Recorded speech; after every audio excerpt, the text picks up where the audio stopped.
श्रोता प्रेमियों, मैं राम सागर शास्त्री आप लोगों के समक्ष रखने जा रहा हूं एक प्रसंग, शरणागत वत्सलता। देखिए, आप सभी लोगों ने सिकंदर का नाम सुना होगा। सिकंदर को अलेक्जेंडर और अलेक्सेंद्र के नाम से भी जाना जाता है। सिकंदर फिलिप द्वितीय का पुत्र था। इसकी माता का नाम ओलंपिया था।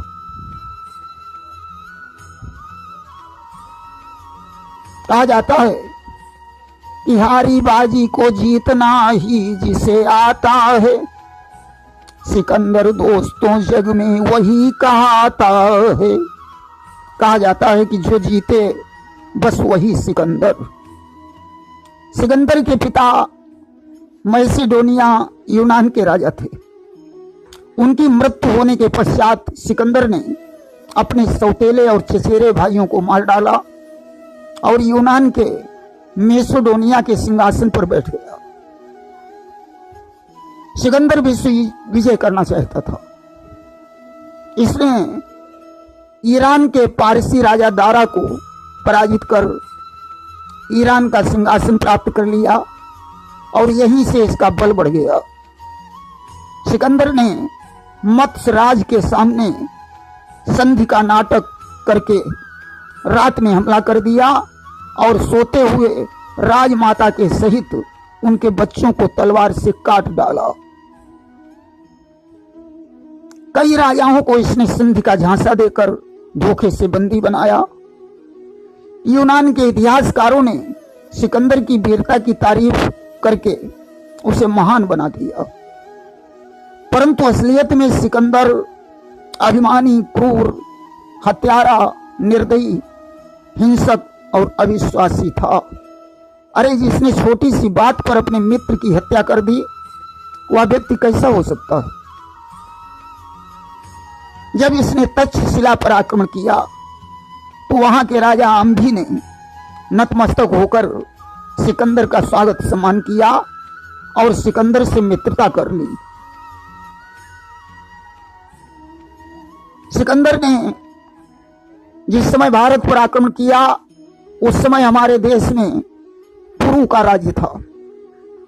पुरु का शासन सिंधु से पंजाब तक फैला हुआ था। राजा आम्भी पुरु से शत्रुता मानते थे। पुरु के राज्य में प्रवेश करने के लिए झेलम नदी पार करनी पड़ती थी।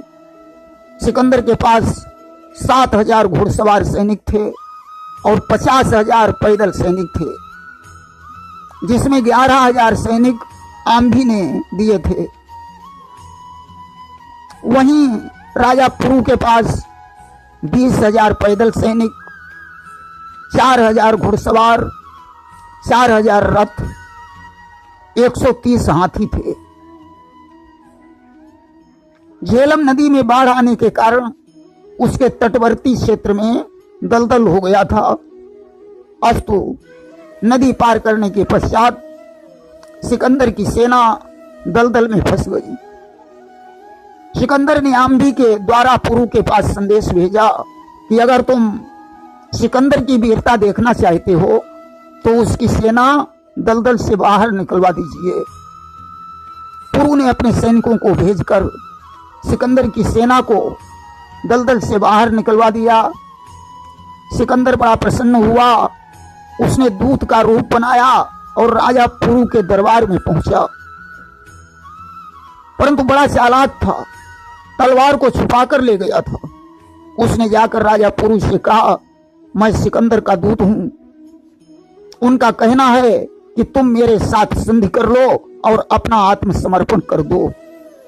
पुरु ने कहा, जो कायर होते हैं वे संधि का प्रस्ताव भेजते हैं।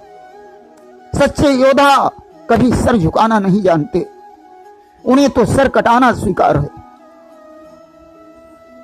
कि जो कायर और भयातुर हैं वे संधि पत्र भिजवाते हैं। सच्चे योद्धा सर देते हैं पर सर को नहीं झुकाते हैं। ऐसे शब्द सुनकर सिकंदर का हाथ तलवार पर गया। पुरु ने सैनिकों को आदेश दिया या सिकंदर है, इसे बंदी बना लो। सैनिकों ने सिकंदर को बंदी बना लिया और म्यान से तलवार निकाली। सिकंदर से कहा, बताओ तुम्हारे साथ कैसा व्यवहार किया जाए। सिकंदर ने कहा, जैसा व्यवहार एक राजा के साथ होना चाहिए। पुरु ने कहा, इसे छोड़ दिया जाए। सिकंदर को छोड़ दिया। सिकंदर ने राजा पुरु से पूछा, आपने ये कैसे जान लिया कि मैं ही सिकंदर हूं। पुरु ने कहा कि यह ताकत किसी दूत के अंदर नहीं हो सकती है कि उसके सामने कुछ कहा जाए और वह सहन न कर सके।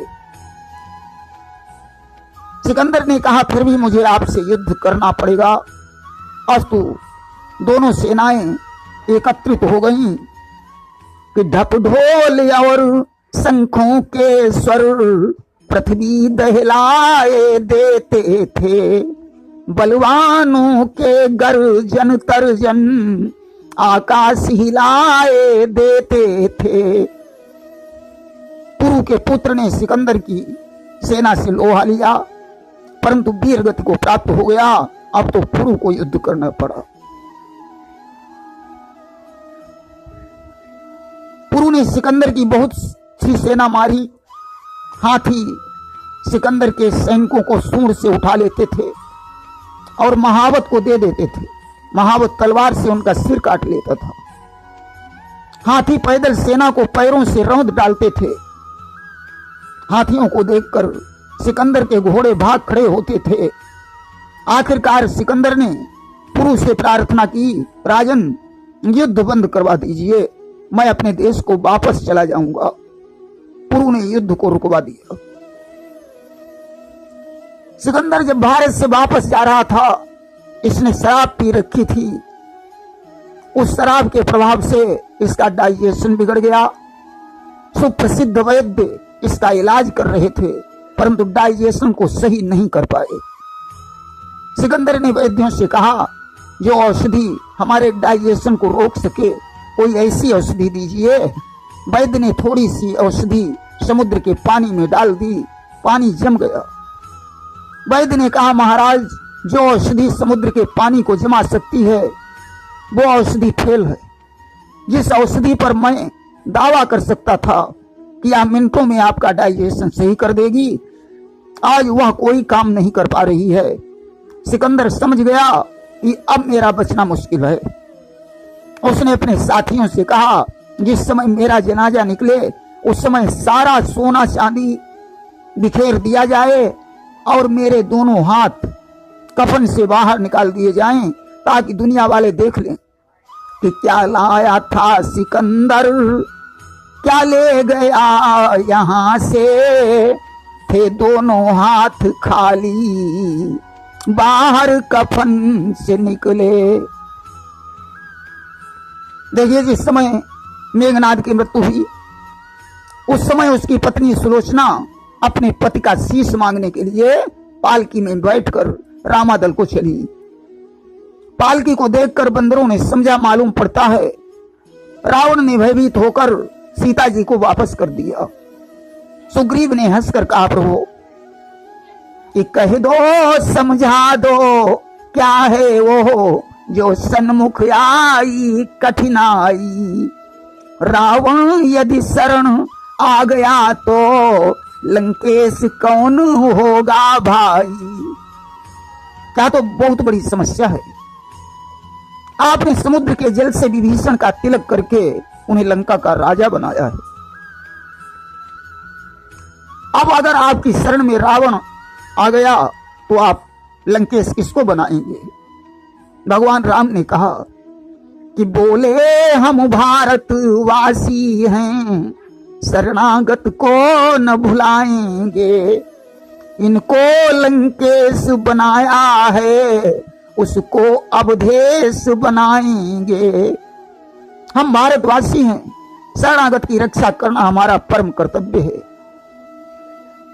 हमने अगर विभीषण को लंका का राज्य दिया है तो रावण को अयोध्या का राज्य दे देंगे। सुग्रीव बोले, प्रभु फिर आप क्या करेंगे। भगवान ने कहा, सुनो कि अब तक दो भाई बिछड़े थे, वन वन में वनवासी बनकर अब चारों भाई घूमेंगे सब जग में सन्यासी बनकर। अभी तक हम दोनों भाई वनवासी बनकर घूमते रहे, ऐसा होने पर हम चारों भाई सन्यासी बनकर विचरण करेंगे। यहां तक कि जिस समय राम ने धनुष तोड़कर सीता का वरण किया, उस समय जनक ने दशरथ के पास दूत भेजे और कहा, महाराज दशरथ को संदेश दे दो कि वे बारात लेकर आ जाएं और सीता के साथ अपने पुत्र राम का विवाह करके बहू बनाकर घर ले जाएं। जिस समय दूत दशरथ के पास पहुंचे, महाराज दशरथ ने दूतों को अपने हृदय से लगा लिया। धन्य है शरणागत वत्सलता। हृदय से लगाकर कहने लगे कि भैया ताऊ कुशल दो बारे, तुमनी के निज नयन निहारे। हे भैया, मेरे दोनों पुत्रों के बारे में बताओ, क्या वे कुशल से हैं? क्या तुमने अपनी आंखों से उन्हें ठीक ठाक देखा? दूतों ने कहा, हाँ महाराज, आपके दोनों पुत्र कुशल से हैं। कि जा दिन ते मुनि गए लवाई, तब ते आज साच सुधि पाई। जब से मुनि विश्वामित्र उन्हें निवाले गए, तब से आज मुझे तुम्हारे द्वारा सच्ची खबर प्राप्त हुई है। दूतों ने सारी कहानी बताई। सुनकर दशरथ बड़े प्रसन्न हो गए। गुरु वशिष्ठ को बुलवाकर सारा हाल बताया और बारात की तैयारी करने लगे। इस प्रकार हमारा देश हमेशा से शरणागत वत्सल रहा है। यहाँ तो लोगों ने शरणागत के लिए अपने प्राणों तक को दे दिया, परंतु शरणागत को नहीं ठुकराया। आज भी हमारी सेना का नियम है, यदि विपक्षी सैनिक शरण में आ जाए तो उस पर गोली नहीं चलाई जाती।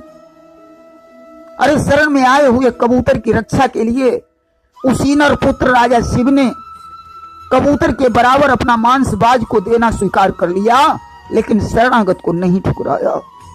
ऐसी भारत भूमि को धन्य है, यहाँ की संस्कृति को धन्य है। प्रेम से बोलिए वृंदावन बिहारी लाल की जय।